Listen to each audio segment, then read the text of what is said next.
মামা রে গানটা কি করছে, একদম ফাটায় দিয়েছে। যা এক্সপেকটেশন ছিল গানটাকে নিয়ে তার থেকে এখন দ্বিগুণ থেকে তিনগুণ পায়া গেছি গানটা শুনে। তা আমি বাইরে ছিলাম, এখন কিছুক্ষণ আগে আমি ঘরে ঢুকলাম।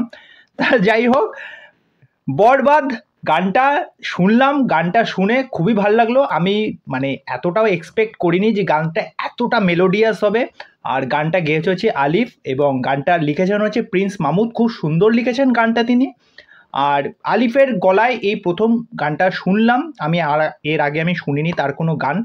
আর লোকেশনের সাথে সাকিব ভাইয়াকে এখানে প্রচণ্ড সুন্দর লাগছে, হ্যান্ডসাম লাগছে, তিনি অলওয়েজ সুন্দর, দেখতে খুব চার্মিং লাগছে। আর প্রথম থেকে যেরকমভাবে এই গানের মাধ্যমে গল্পটা দেখানো হচ্ছে, তিনি একটি সর্ষে ক্ষেতের মধ্যে আছেন এবং মনে হয় তার সাথে তার প্রথম পরিচয় ভিডিও কলের মাধ্যমে হচ্ছে, যেখানে আমরা দুই প্রান্তের দুই ব্যক্তিকে আমরা দেখতে পাচ্ছি, তাদের মধ্যে পরিচয় হচ্ছে, তারপরে তাদের মধ্যে প্রেম আদান প্রদান এইগুলো হয়।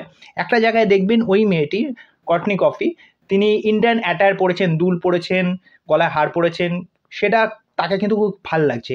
আর সেকেন্ড পয়েন্ট যেটা হচ্ছে, যেই সমস্ত লোকেশানে শ্যুট করা আছে প্রত্যেকটা, সেটা মেট্রো স্টেশন হোক, রাস্তাঘাট হোক, তারপরে রাত্রে যেই শটগুলো নেওয়া হয়েছে, আর এই গানটার মানে যে অ্যারেঞ্জমেন্টটা, সেই অ্যারেঞ্জমেন্টটা কিন্তু অনেকটা বড়সড়।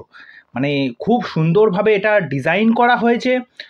প্রত্যেকটা জায়গা খুব চুজ করে, যে এই সমস্ত জায়গায় শ্যুট করলে, একটা গানের ক্ষেত্রে তো লোকেশানটা খুব গুরুত্বপূর্ণ। যদি সেরকম লোকেশান যদি না হয়, তাহলে এরকম রোমান্টিক গানের কোনো মর্মই নেই। তা এই রোমান্টিক গানের সাথে এই লোকেশানগুলো প্রপারভাবে যাচ্ছে, দুজনকে খুবই ভালো লাগছে। আর যেভাবে রোমান্টিক দিয়ে গানটা স্টার্ট হয়েছিল, শেষে গিয়ে এই গানটার মধ্যে একটা বিরহ, একটা দুঃখ, মানে একজনের প্রতি ভালোবাসা, বা ওয়ান কাইন্ড অফ, ওই যে বলে না একতরফা ভালোবাসা, বা তাদের মধ্যে ছাড়াছাড়ি বা কিছু একটা হবে, যাই হোক। তা ওভারঅল গানটার মধ্যে সেই ফিলটা রচ্ছিল, সেই দরদটা ছিল। গানটা খুবই সুন্দর লেগেছে। আর হেডফোন দিয়ে তো স্পেশালি এই গানটা খুব সুন্দর লাগছে। এখন যদি বলি যে প্রথম গান আর সেকেন্ড গান, এই যে দুটো আসলো রাজকুমারের, তার মধ্যে যদি আমাকে চুজ করতে হয়, আমি অবভিয়াসলি চুজ করব এই সেকেন্ড গানটা, যেটা সত্যি মানে হৃদয়কে স্পর্শ করার মতো একটা গান হয়েছে। তা এই বিষয়ে আপনাদের কি মতামত, সেটা অবশ্যই আমাকে কমেন্ট করে জানাবেন। তা চলুন, পরবর্তী আপডেট নিয়ে আবার আসবো আপনাদের সামনে। আজকের মতো এখানেই। আর চ্যানেলে এসে আমার চ্যানেলটাকে সাবস্ক্রাইব করে দিয়ে এইভাবে আমার সাথে থাকবেন, পাশে থাকবেন, ভালোবাসা দেবেন। নমস্কার।